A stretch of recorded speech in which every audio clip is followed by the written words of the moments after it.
साथियों, स्वागत है आप सभी का आपके अपनी इस यूट्यूब चैनल विधिटेरिया में।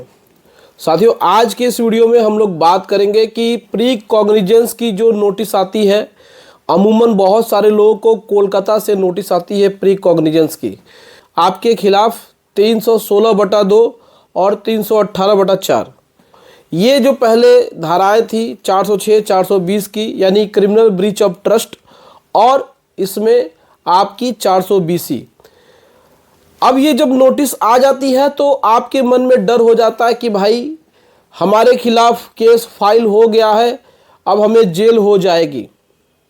तो क्या सही में जेल हो जाएगी या फिर ये नोटिस फेक है? बहुत बार लोग हमको व्हाट्सअप करते हैं, नोटिस अपनी भेजते हैं, हमसे पूछते हैं कि सर ये नोटिस फेक है या फिर रियल है। तो सबसे पहले आपको हम बता दें कि जब भी आपके पास इस प्रकार की कोई नोटिस आए तो उसको आप ई कोर्ट पे जा करके सर्च करिए। उसको ई कोर्ट पे ऑनलाइन चेक कर सकते हैं। उसमें केस नंबर दिया होता है CS 506/2024 या 25। ये एक एग्जाम्पल है। तो आप अपना केस स्टेटस वहाँ पे चेक कर सकते हैं। तो अगर वहाँ पर ई कोर्ट में शो हो रहा है तो वो मान के चलिए ओरिजिनल है। दूसरी बात इसमें यह है कि क्या जेल हो जाएगी? तो देखिए, अभी तो प्री कॉग्निजेंस की नोटिस आपको आई हुई है। आपको नोटिस में एक समय दिया जाता है कि आप इस नोटिस पे जो समय दिया गया है उस पर अपीयर होकर के अपना डिफेंस करिए, अपनी बात कोर्ट के सामने रखिए। आप किन्हीं कारणवश नहीं जा पाते हैं तो फिर वो केस ट्रायल में शुरू हो जाता है और फिर आपके खिलाफ समन इशू होते हैं। समन का मतलब है कोर्ट का बुलावा पत्र होता है। समन 1 से 2 बार जरूर आते हैं। उसके बाद वारंट, बेलेबल वारंट होता है। लेकिन इसमें जो समय लगता है वो तकरीबन 6 से 7 से 8 महीने, 1 साल लग जाएगा। लेकिन आपको जेल होगी कि नहीं होगी ये भी अभी प्रश्न बना हुआ है। तो देखिए, जेल उस कंडीशन में होती है कि कोर्ट ने बार बार आपको बुलाया, आप नहीं गए और उसमें NBW इशू हो गया, तब जा करके आपके खिलाफ आपको डर होना चाहिए कि भाई अब तो आपको कोलकाता की पुलिस आएगी और उठाकर लेके जाएगी, फिर आपको जमानत करानी पड़ेगी। लेकिन अगर बेलेबल वारंट इशू हुआ है तो आप जाके जमानत करा सकते हैं। लेकिन इन सारी झंझटों को आप क्यों पालेंगे? अब आप मान के चलिए रहते हैं पंजाब में, कोलकाता से नोटिस आ गई है, तो उतनी दूर जाने से बेहतर यही है कि आप अपने बैंक से, अपने NBFC कंपनी से सेटलमेंट कर लीजिए।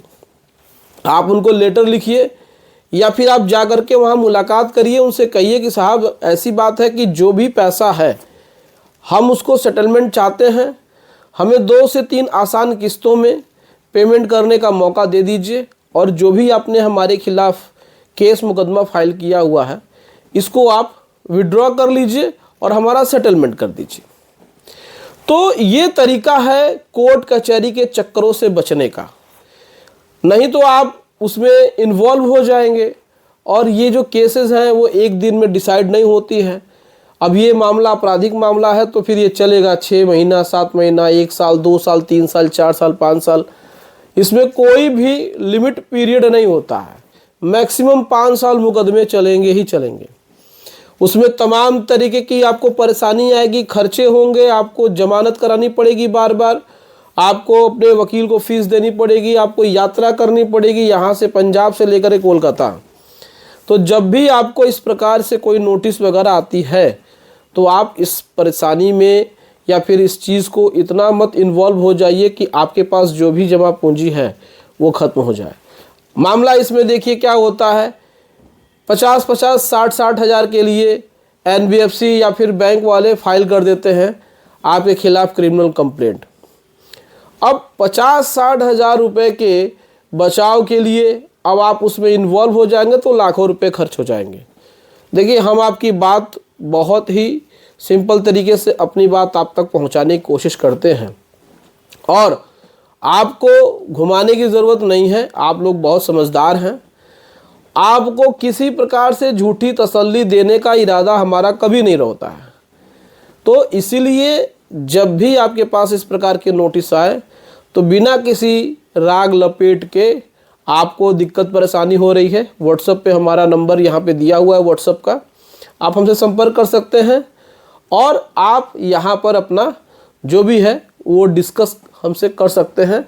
आपको बहुत अच्छी राय हम देंगे और आप अपना सेटलमेंट करा लीजिए। इसी में आपकी भलाई है, समय भी बचेगा, पैसा भी बचेगा और आपको शांति भी मिलेगी। नहीं तो पता चला कि आप कोर्ट कचहरी इतनी दूर जा कर के आप परेशान होते रहेंगे, दिक्कत परेशानी आपको होती रहेगी।